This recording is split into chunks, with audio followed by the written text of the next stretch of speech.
اور جب ہم یادگاری عبادت کی بات کرتے ہیں تو اس بات کو ہمیں کبھی نہیں بھولنا چاہیے کہ انسانی زندگی میں دو طرح کے حالات ہوتے، یا انسان اپنی زندگی میں خوش ہوتا ہے اور یا انسان اپنی زندگی میں غم کا شکار ہو جاتا۔ دونوں طرح کے حالات کا سامنا ایک انسان کو اس زمینی زندگی کے دوران رہتا۔ اور اگر کوئی یہ انسان سوچے کہ میں اپنی ساری زندگی خوشی ہی میں گزاروں گا تو یہ اس کی بھول ہے۔ اور اگر کوئی یہ انسان سوچے کہ جو میری غم کے ایام ہیں، جو میرے دکھ بھری زندگی یا اس کا دورانیہ یا وقت ہے، سدا یہ قائم رہے گا، تو یہ بھی انسان کی بھول، کیونکہ انسانی زندگی ایک اتار چڑھاؤ کا نام۔ انسانی زندگی خوشیوں اور دکھوں کا ایک سنگم۔ انسانی زندگی میں جہاں پر ہمیں غم ملتے ہیں وہیں پر ہمارے حصے میں خوشیاں بھی آتی، اور نہ تو خوشی کا ماحول سدا برقرار رہتا اور نہ دکھ بھرے لمحات سدا رہتے، بلکہ یہ ساتھ ساتھ چلتا رہتا ہے اور انسان پھر اپنی زندگی کے آخر پر پہنچ جاتا اور اس کی زندگی کا خاتمہ ہو جاتا ہے، کیونکہ یہ پاک کلام کا فیصلہ ہے کہ 70 برے یا 80 برے آخر نو پھر بھی فنا۔ یہ بات یاد رکھے، جب ہمیں دو قسم کے حالات کا سامنا رہتا ہے تو ان دونوں قسم کے حالات کے بارے میں خدا کا پاک کلام ہماری رہنمائی کرتا۔ خدا کا پاک کلام نہ صرف خوشی بھرے لمحات کے لیے یہ ہمارا رہبر اور ہمارا رہنما ہوتا ہے، یہ ہمارے قدموں کے لیے چراغ اور ہماری راہ کے لیے روشنی بنتا ہے، بلکہ اس کے ساتھ جب ہم غم کی حالت میں پاک کلام کی طرف رجوع کرتے ہیں تو یہ ہماری ڈھارس بندھاتا، یہ ہمیں تسلی تشفی کا پیغام دیتا، اور پھر ہم واقعی سنبھل جاتے ہیں، چونکہ میں اور آپ جو اس طرح ابھی ہم نے اپنے مسیحی ہونے کا اقرار بھی کیا، اپنے ایماندار ہونے کا اقرار بھی کیا کہ ہم قادر مطلق خدا کی ذات پر ایمان، یقین اور بھروسہ رکھنے والے لوگ ہیں، تو پھر اس کا مطلب یہ ہے کہ جس طرح اس کا پاک کلام فرماتا ہے، غم کی حالت میں بھی اور خوشی بھرے لمحات میں بھی، اور اسی لیے خدا کے بندے مقدس یعقوب نے اس بات کو اپنے خط میں لکھ دیا ہے کہ اگر تم میں کوئی مصیبت زدہ ہو، اگر کوئی دکھی ہو، اگر کوئی غم سے نڈھال ہو تو وہ دعا کرے، اور اگر کوئی تم میں سے کوئی خوش ہو، خدا اگر خوشی بھرے لمحات آپ کی زندگی میں لے کر آتا ہے تو پھر وہ کیا کرے؟ ہم کے گیت گائے۔ لیکن دونوں صورتوں میں اگر آپ دعا کرتے ہیں تو کس سے کرتے ہیں؟ قادر مطلق خدا سے، اور اگر آپ حمد و ثنا کے گیت گاتے ہیں، کیونکہ جب آپ زندگی میں خوش ہوتے ہیں اور آپ شکر گزاری کی عبادات کا اہتمام کرتے ہیں تو پھر آپ بڑے ایمان کے ساتھ، بڑے یقین کے ساتھ، بڑے بھروسے کے ساتھ اپنے خداوند کے نام کو جلال دینے کے لیے آپ گاتے ہیں کہ شکر یہوہ دا ہی کرو، کرو شکر یہوہ دا۔ پھر آپ یہ بھی گاتے ہیں کہ تیریاں صفتاں دے گانے گیت کرنا شکر خدا، میرے ربا اے ہے چنگی ریت کرنا شکر ہے خدا۔ لیکن جب آپ غم کی حالت میں ہوتے ہیں تو بھی آپ اسی خدا کو یاد کرتے ہیں کہ دکھاں دے ویلے تیری یہوہ سنے دعا، عزت تیری ودھاوے گا۔ دونوں صورتوں میں بطور ایماندار آپ اپنے خدا کی جانب رجوع کرتے ہیں، اور یہ بات یاد رکھیں جب آپ خوشی بھرے لمحات میں اپنے خدا کو یاد کرتے ہیں تو وہ خوشی بھرے لمحات کو دوبالا کرتا ہے، اور اگر آپ غم کی حالت میں اپنے خدا کو پکارتے ہیں تو وہ اپنے پاک کلام کے ذریعے سے آپ کو تسلی، تشفی اور امید کا پیغام دیتا۔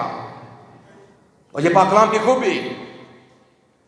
اور آج بھی چونکہ ہم ایک یادگاری عبادت میں شریک ہیں، سو اس بات کو بھی ہمیں کبھی نہیں بھولنا چاہیے کہ جب ہم یادگاری عبادات میں شریک ہوتے ہیں تو نہ صرف اس طرح عزیز و اقارب کا باہم اکٹھا ہونا ظاہری سی بات ہے غم کو بھی کم کرتا ہے، اور جن کے گھر سے کوئی ان کا پیارا بچھڑا ہوتا ہے، چاہے کوئی باپ ہے، ماں ہے، بہن ہے، بھائی ہے، بیٹا ہے، کوئی دوست احباب رشتہ دار ہے، عزیز و اقارب اکٹھے ہوتے ہیں، غم کم ہوتا۔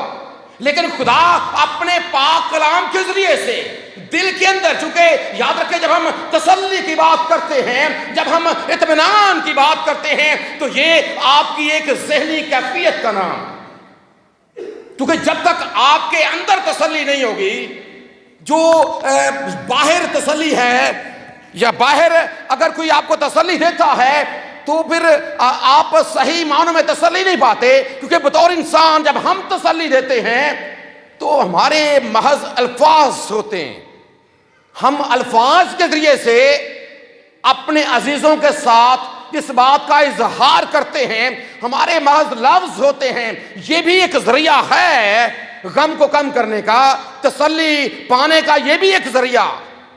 لیکن یہ بات یاد رکھیں چونکہ یہ ایک ذہنی کیفیت کا نام ہے، تسلی اصل میں آپ کی ایک دلی کیفیت کا نام ہے، اور خدا اپنے پاک کلام کے ذریعے سے آپ کے دل کے اندر اور آپ کے ذہن کے اندر اس بات کو ڈال دیتا ہے۔ اور جب یاد رکھیں باہر سے کوئی جو کچھ مرضی آپ کو کہتا رہے، لیکن اگر آپ کے اندر ہی سکون نہیں ہے آپ کو کبھی سکون نہیں ملے گا۔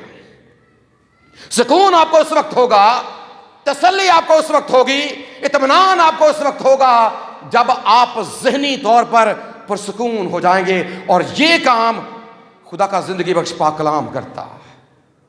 پھر آپ کی جو ذہن کی حالت ہے، جو آپ کے دل کی کیفیت ہے، وہ تبدیل ہو جاتی ہے، اور آپ پھر غم سے نکل کر جب آپ کے سامنے خدا کا پاک کلام ایک زندہ امید لے کر آتا تو پھر آپ واقعی اس بات کو تسلیم کرتے ہیں کہ چونکہ یہ معاملہ خدا کی طرف سے ہے، یہ کام خدا نے کیا ہے، میرے عزیز کو میرے خدا نے اپنے پاس بلایا ہے، کیونکہ اس کا پاک کلام فرماتا ہے کہ خدا کی جو الفاظ درج ہیں 90 زبور میں خدا کے بندے موسیٰ کی معرفت کہ اے بنی آدم لاؤ اٹھاؤ، جب آپ دل سے تسلیم کر لیتے ہیں کہ میرے باپ کو بلانے والا، میری ماں کو بلانے والا، میرے بھائی کو بلانے والا، میری بہن کو بلانے والا، میرے بیٹے کو بلانے والا، میری بیٹی کو بلانے والا کوئی انسان نہیں ہے بلکہ وہ قادر مطلق خدا ہے، تو پھر ضرور آپ کے دل سے آواز نکلتی ہے کہ خداوند نے دیا اور خداوند نے لے لیا، اسی کا نام مبارک۔ پھر یہ آپ کے دل کی آواز ہے جو تسلی بھرے الفاظ ہیں، اور ہم قادر مطلق خدا کا شکر ادا کرتے ہیں کہ وہ اپنے پاک کلام کے ذریعے سے، جس طرح خدا کا بندہ زبور نویس لکھتا ہے 119 میں زبور کی آیت نمبر 105 میں کہ خداوند تیرا کلام میرے قدموں کے لیے چراغ اور میری راہ کے لیے۔ جب آپ غم کی حالت میں خدا کے پاک کلام کی طرف رجوع کرتے ہیں تو پھر وہ ضرور اپنے کلام کے ذریعے سے حقیقی معنوں میں آپ کو تسلی کا پیغام دیتا ہے۔ اور ہمارا یہ ایمان ہے کہ یقیناً آج کی یہ عبادت اس گھرانے کے لیے نہ صرف تسلی تشفی کا پیغام ہے بلکہ اس کے ساتھ ہم سب کے لیے ایک امید کا پیغام بھی ہے۔ اور امید یہ ہے کہ جس طرح ہمارا خداوند یسوع مسیح جو اس زمین پر آیا، اس نے ایک عرصہ رہ کر زمین کے اوپر اپنا وقت گزارا، اپنی زندگی گزاری، اور خدا کا بندہ مقدس پولس رسول تسلی کے خط میں لکھتا ہے کہ اوروں کی مانند غم نہ کرو، اس لیے کہ ہمارا خداوند یسوع مسیح بھی زمین پر آیا، اس نے اس زندگی کو گزارا، اور وہ نہ صرف زندگی کو گزارا بلکہ اس کے ساتھ وہ مر بھی گیا۔ وہ کیا ہوا جی؟ وہ مر بھی گیا، دفن بھی ہو گیا، لیکن تسلی کا اور امید کا پیغام یہ ہے کہ وہ تیسرے دن مردوں میں سے جی اٹھا. اور یہ بات یاد رکھیں، یہ امید اور یہ تسلی کسی اور کے پاس نہیں ہے. اور اس لیے تو خدا نے کہا تھا کہ میں جاتا ہوں، کیونکہ ہمارا اس بات پر ایمان، یقین اور بھروسہ ہے کہ ہمارا خداوند یسوع مسیح زندہ آسمان کے اوپر موجود ہے، جس نے ہمیں یہ تسلی دی ہے کہ میں جاتا ہوں تاکہ تمہارے لیے جگہ تیار کروں. میرے باپ کے گھر میں بہت سے مکان ہیں، اگر نہ ہوتے تو میں تم سے. اور یہ امید کسی اور کے پاس نہیں ہے. اس لیے پولس رسول لکھتا ہے کہ اوروں کی مانند کام نہ کرو. اور پھر آگے وہ لکھتا ہے کہ پس انہی باتوں سے ایک دوسرے کو کہ آپ کا خداوند آپ کو لینے کے لیے آ رہا ہے. اور جب یاد رکھیں قبرستان میں ہم آخری رسومات ادا کرتے ہوئے بڑے ایمان کے ساتھ جب مٹی ڈالتے ہیں تو وہاں پر بھی اس بات کا اعلان اور اقرار کرتے ہیں کہ ہمارا اس بات پر ایمان ہے کہ جب ہمارا خداوند یسوع مسیح جو ہمارا نجات دہندہ ہے، جب وہ اپنے لوگوں کو لینے کے لیے آیا ہے، تو جس کو آج ہم سپرد خاک کر رہے ہیں، جس کے جسم کو آج ہم سپرد خاک کر رہے ہیں، اس ایمان کے ساتھ کہ جب وہ آئے گا تو ہمارا یہ بزرگ، ہماری یہ بزرگہ، ہمارا یہ بھائی، ہماری یہ بہن، ہمارا یہ بیٹا اور ہماری یہ بیٹی بھی اس وقت ہوا میں اڑ کر اس کا استقبال کرے گا. اور یہ وہ امید ہے جو خدا کا پاک کلام آپ کو دیتا ہے.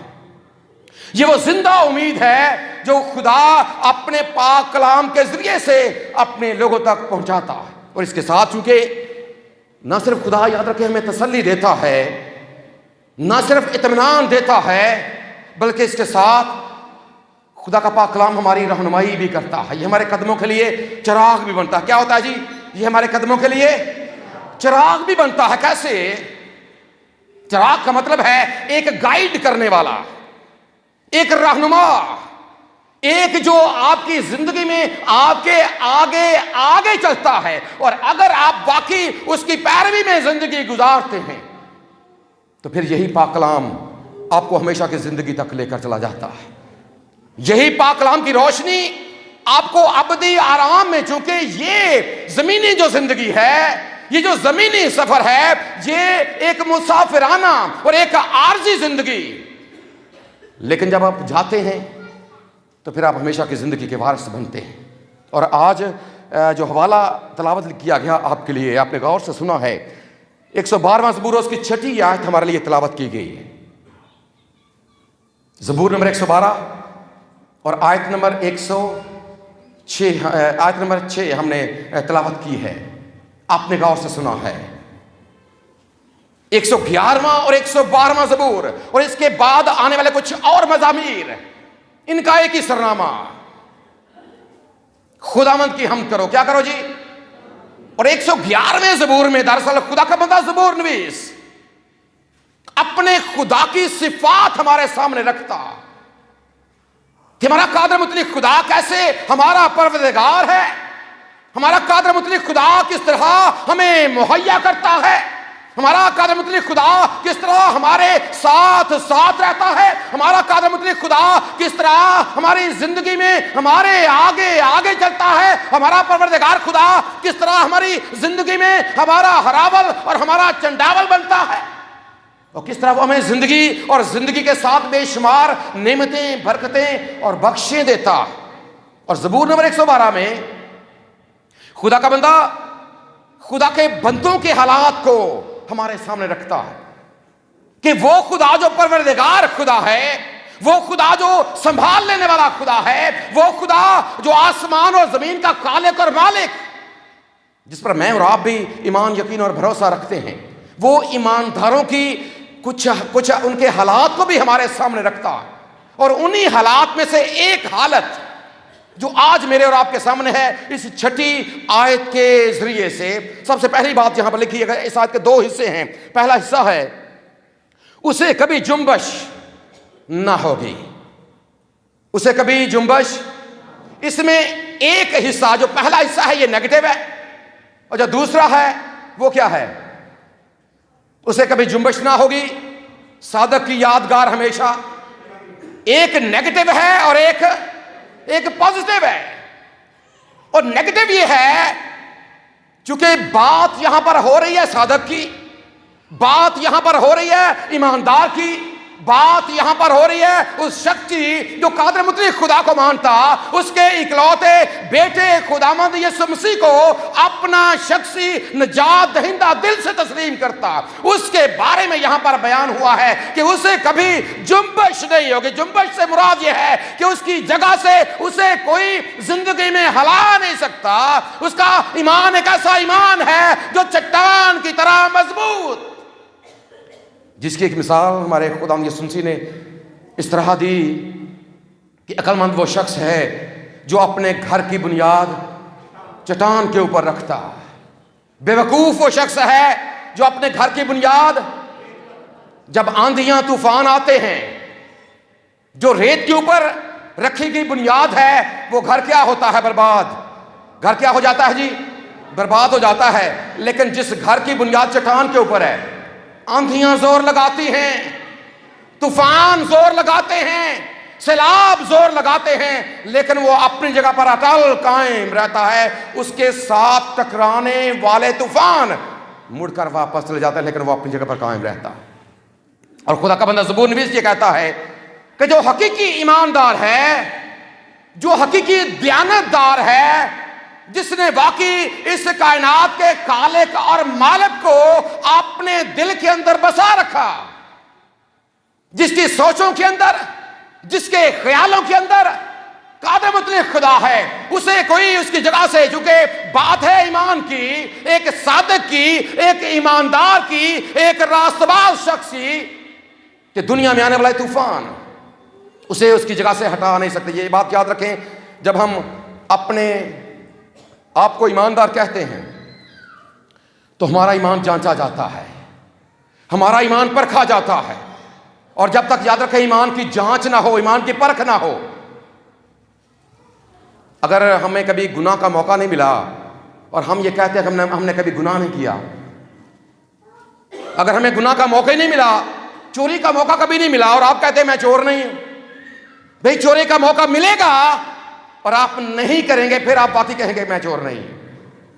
اگر موقع نہیں ملا، یہ بات یاد رکھیں، زمین پر رہتے ہوئے اس مسافرانہ زندگی میں ہمارا ایمان جانچا اور پرکھا جاتا۔ آپ کندن اس وقت بنتے ہیں، سونا کندن اس وقت بنتا ہے جب وہ آگ میں سے گزرتا، اس کے اندر جو میل کچیل ہوتی ہے وہ صاف ہو جاتی ہے، پھر وہ کندن بنتا ہے اور انمول بن جاتا۔ اس کی قیمت سبھی جو ملاوٹ والا سونا ہے اس سے زیادہ ہو جاتی، کہیں زیادہ ہو جاتی ہے۔ وجہ کیا ہے؟ کہ اس کے اندر کوئی ملاوٹ، جب بطور ایماندار یاد رکھیں آپ کی بھی جانچ اور پرکھ ہوتی ہے، یہاں پر کوئی سے کبھی جنبش نہیں ہوگی۔ آپ اگر حقیقی ایماندار ہیں اور ابلیس آپ کے اوپر زور لگاتا ہے، آپ کے سامنے چوری کا موقع لے کر آتا ہے، آپ کے سامنے نشے بازی کا موقع لے کر آتا ہے، آپ کے سامنے حرام کاری کا موقع، کوئی بھی جھوٹ فریب، کوئی بھی ایسی بات ہو سکتی ہے جو گناہ، اور اگر آپ کر جاتے ہیں اس کا مطلب یہ ہے کہ آپ حقیقی ایماندار نہیں ہیں۔ لیکن اگر آپ کا ایمان واقعی قائم ہے، اگر آپ کا ایمان واقعی مضبوط ہے، تو پھر اس طرح کی آفرز، اس طرح کی پیشکش جو ابلیس کی طرف سے آتی ہے، جس طرح اس نے ہماری ماں سے کہا کہ جب تم کھاؤ گے تمہاری آنکھیں کھل جائیں گی اور تم خدا کی مانند۔ ابلیس آج بھی اس طرح کی آفرز دے کر، یہ بات یاد رکھیں، ہمیں آزماتا، ہم زندگی میں یاد رکھیں آزمائے جاتے ہیں۔ جس طرح ایک بڑا پیارا گیت بھی ہے،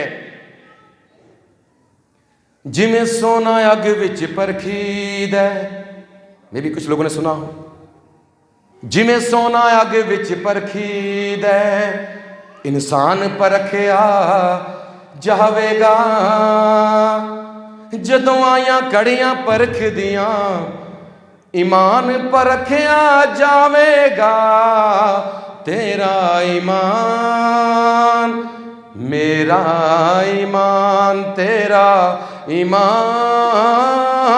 میرا ایمان، پرکھے جاتے ہیں میں اور آپ۔ اور اگر ہم اس جنبش سے گر جاتے ہیں، پھر اس کا مطلب یہ ہے کہ ہمارا ایمان حقیقی ایمان نہیں ہے، لیکن جو واقعی صادق ہے اس کو جنبش دینے کے لیے, اس کو گرانے کے لیے ابلیس حملہ کرتا ہے, لیکن جو واقعی ایماندار ہے وہ جان تو دے دیتا ہے لیکن اپنی جگہ پر قائم رہتا, کیونکہ اس کا ایمان کے بانی اور کامل کرنے والے خداوند یسوع مسیح پر ہے. صادق بننا, یہ بات یاد رکھے, اگر آپ یہ سمجھتے ہیں کہ یہ مسیحیت آسان ہے تو یہ آپ کی بھول ہے.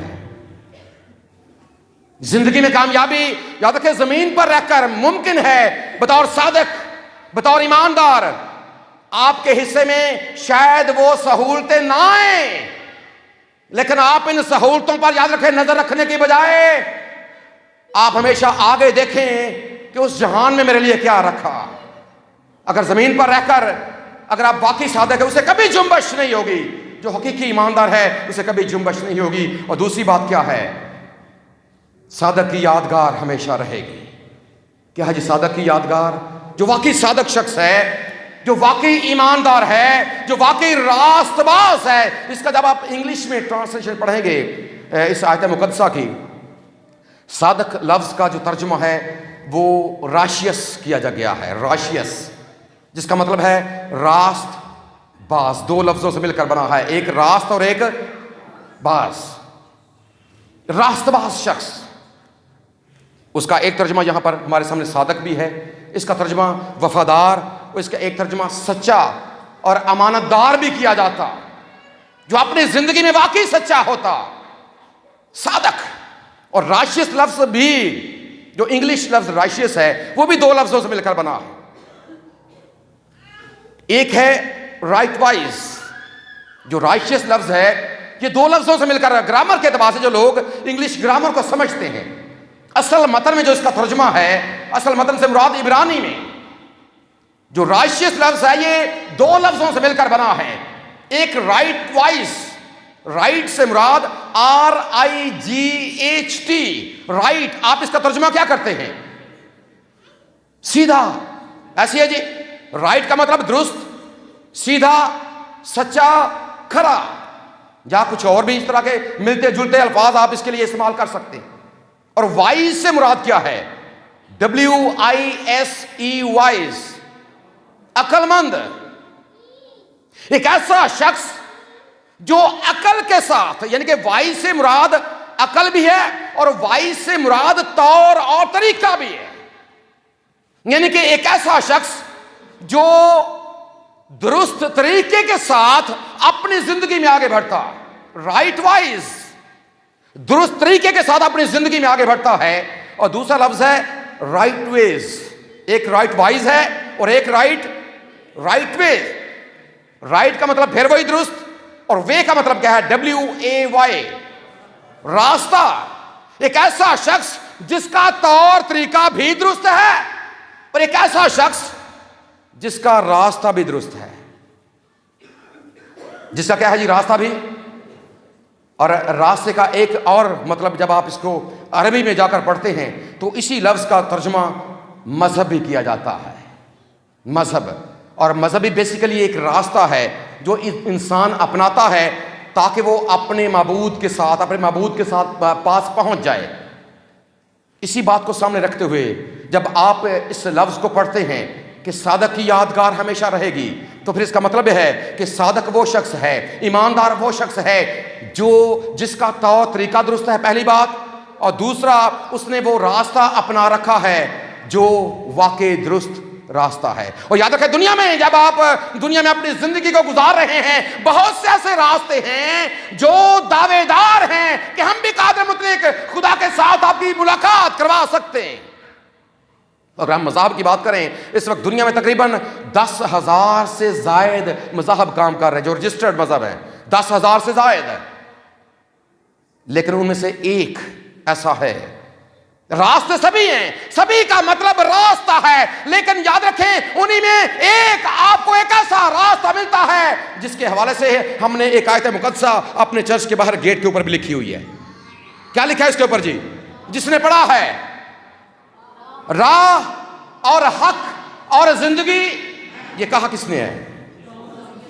خداوند یسوع مسیح نے. یاد رکھیں, صرف اور صرف ایک صراط مستقیم ہے.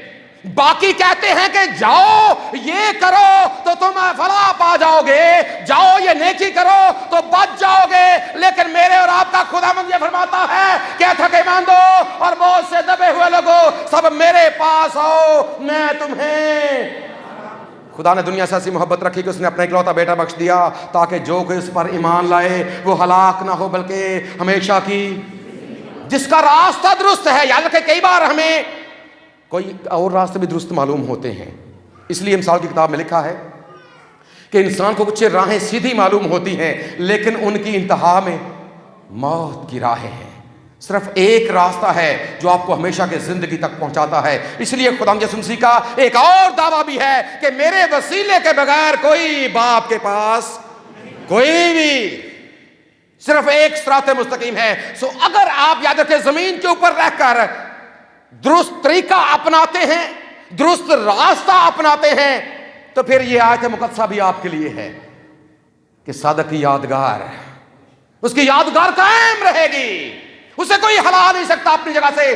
ٹھیک ہے زمین پر رہ کر ہم پردیسی اور مسافر ہیں، سارے کے سارے چلے جاتے ہیں، لیکن حقیقی معنوں میں جو یاد ہے، اور یادگار کے لفظ کو جب آپ اصل متن میں جا کر پڑھتے ہیں تو اس کا مطلب ہے جس طرح آپ ایک کمپیوٹر کا استعمال کرتے ہیں یا ایک سمارٹ فون کا جب آپ استعمال کرتے ہیں تو آپ اس کے اندر اگر آپ کمپیوٹر کی بات کریں تو اس سی پی یو کے اندر چونکہ آپ کو پتا ہے آپ نے بہت سی فائلز بنا کر سیو کی ہوئی ہیں، بہت سی فائلز ہیں اس کے اندر. جب آپ مائی ڈاکومنٹ کے اوپر کلک کرتے ہیں آپ کے سامنے بہت سی فائلز کھل جاتی ہیں. اب آپ کو یہ پتا ہے کہ آپ کا جو متعلقہ کام ہے وہ کون سی والی فائل میں ہے، پھر آپ اس کے اوپر کلک کرتے ہیں.